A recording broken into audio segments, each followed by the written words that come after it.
31 जुलाई से 9 अगस्त के बीच में मुहर्रम भी है। देखिए, सभी आयोजन एक दूसरे के साथ जुड़े हुए हैं। मुहर्रम के दौरान इस दिश से इसकी कार्य योजना बनाने के लिए जो हम लोगों ने धर्मगुरुओं के साथ संवाद बनाने की कार्रवाई को विभिन्न अवसरों पर अपनाया है, उसको हम पहले से ही तैयारी कर लें और बहुत सारे जनपदों ने इस पर अपना कार्य प्रारंभ भी किया है।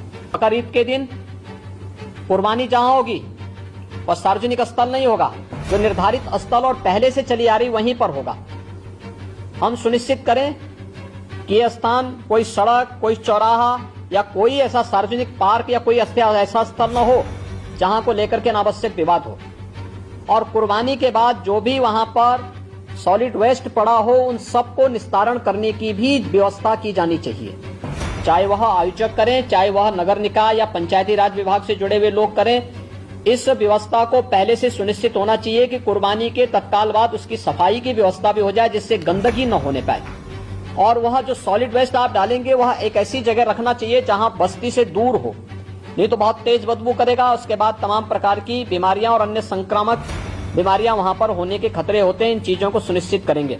उसको पानी में बहाएंगे भी नहीं, ये भी सुनिश्चित करेंगे।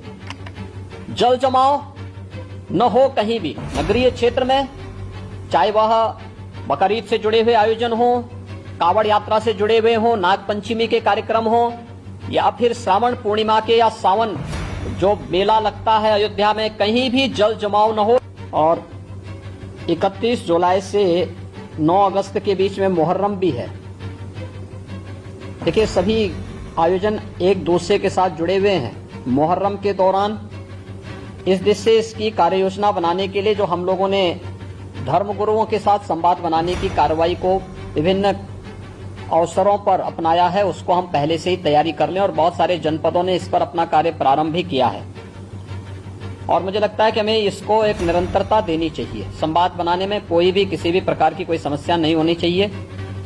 ये निचले स्तर पर कहीं पर थाना स्तर पर पीस कमेटी की मीटिंगों के माध्यम से और थाना अध्यक्षों के और अन्य जो हमारे इंस्पेक्टर, सब इंस्पेक्टर हैं, इनके माध्यम से भी कुछ धर्मगुरुओं के साथ, पुजारियों के साथ या अन्य जो मौलवी हैं, उन सब के साथ हम लोगों को संवाद बनाने में कोई भी संकोच नहीं होना चाहिए। समाज के जो मानिंद हैं, अलग अलग तबके के, उन लोगों के साथ भी संवाद बनाने में हमें किसी भी प्रकार का कोई संकोच नहीं होना चाहिए।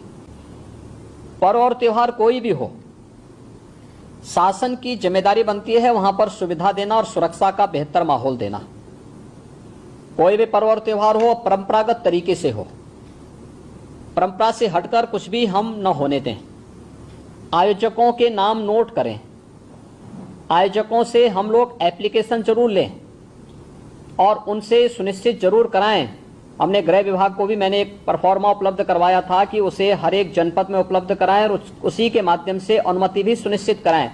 शर्तें जोड़िए उसमें कि वह कहीं भी शांति को भंग करने वाली व्यवस्था, कोई भी ऐसा बयान नहीं देंगे, कोई भी ऐसा कार्य नहीं करेंगे जिससे शांति व्यवस्था भंग होती हो, या किसी जाति, मत, मजहब, वर्ग, संप्रदाय या किसी भी अन्य उसकी भावनाएं आहत होती हैं, कोई भी इस प्रकार की बयानबाजी न हो।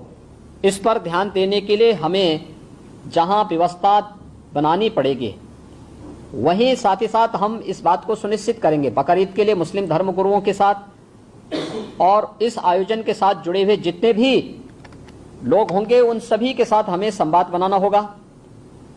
कावड़ यात्रा के लिए भी हमें कावड़ संघों के साथ, कावड़ संघ हैं बने हुए हर एक जगह, उनसे भी संवाद बनाना पड़ेगा।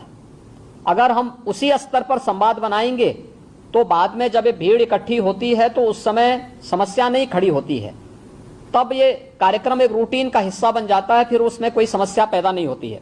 यह सुनिश्चित करें क्योंकि ये सारे कार्यक्रम पड़ेंगे और 15 अगस्त को स्वतंत्रता दिवस का कार्यक्रम भी होगा, जो बात क्योंकि अमृत महोत्सव है आज़ादी का, तो इस अवसर पर कुछ विशेष आयोजन होंगे। उन आयोजनों के साथ पूरा प्रदेश जुड़ेगा। तो जितने भी ऐसे तत्व हैं जो एंटी सोशल हैं, एंटी नेशनल हैं, वे कुछ न कुछ गड़बड़ी करने का प्रयास करेंगे, माहौल को खराब करने का प्रयास करेंगे। इसलिए सतर्कता और सावधानी, इसके लिए संवाद हमारा महत्वपूर्ण है और संवाद के माध्यम से इसके समाधान का रास्ता निकालना, इसकी समीक्षा रेंज स्तर पर, कमिश्नरी स्तर पर, जोन स्तर पर निरंतर होती रहे। मुहर्रम के अवसर पर भी मुहर्रम से जुड़े हुए जो अलग अलग ताजिया लेकर के जाते हैं उनके साथ पहले से संवाद होना चाहिए। कहीं भी कावड़ यात्रियों का और मुहर्रम के जुलूस आपस में टकराने की नौबत ना आने पाए, इसके लिए पहले से रूट तैयार कर लेना, पहले से सुनिश्चित करना कि किसी की भावनाएं आहत भी न हो और दोनों कार्यक्रम संपन्न हो जाएं, परंपरा का उल्लंघन भी कहीं न हो, इस बात को सुनिश्चित करेंगे और इस पर हम लोग पहले से ही ध्यान देंगे जिससे कहीं भी कोई बात न हो।